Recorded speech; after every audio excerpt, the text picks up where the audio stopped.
ప్రభువునందు ప్రియ సహోదరి సహోదరులకు మన ప్రభువును మన రక్షకుడునైన యేసుక్రీస్తు వారి శ్రేష్ఠ నామమున మీ అందరికీ వందనాలు తెలియజేసుకుంటున్నాను.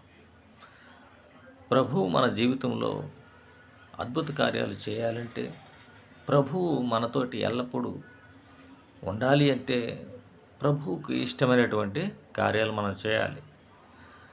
ప్రభువుకి ఇష్టం కాకుండా ఉండేటువంటి ఏ కార్యమైనా మనం చేసినప్పుడు మనం చాలా ఇబ్బందికర పరిస్థితుల్లో ఉంటాం.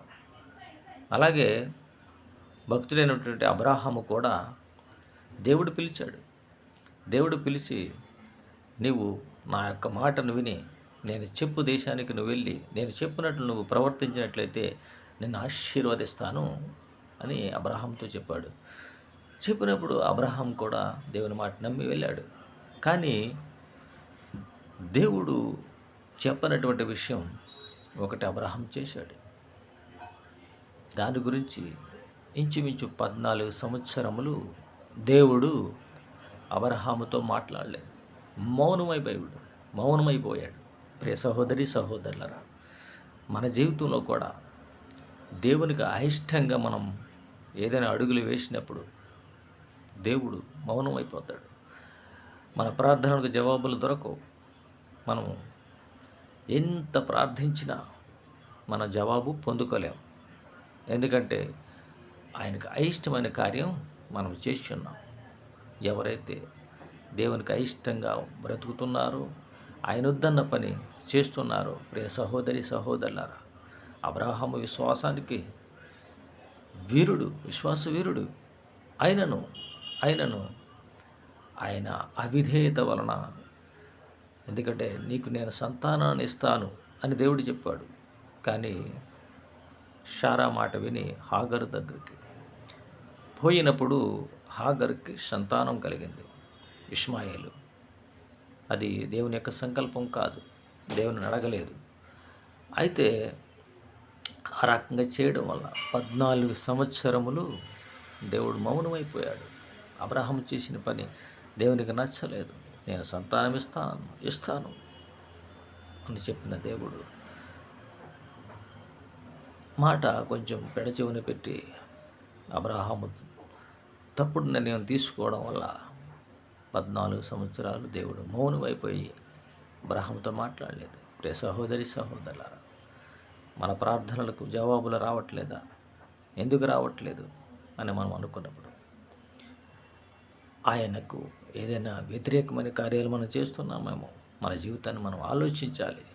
ఆలోచించి ఎవరైతే మనం దేవునికి వ్యతిరేకంగా మనం నడుస్తున్నామో, దేవుడు చేయొద్దన్న పని చేస్తున్నామో, జాగ్రత్తగా పరిశీలించి అడుగులు ముందుకు వేసినప్పుడు మనకు తెలుస్తాయి. మన ప్రార్థనలకు జవాబులు రావట్లేదా?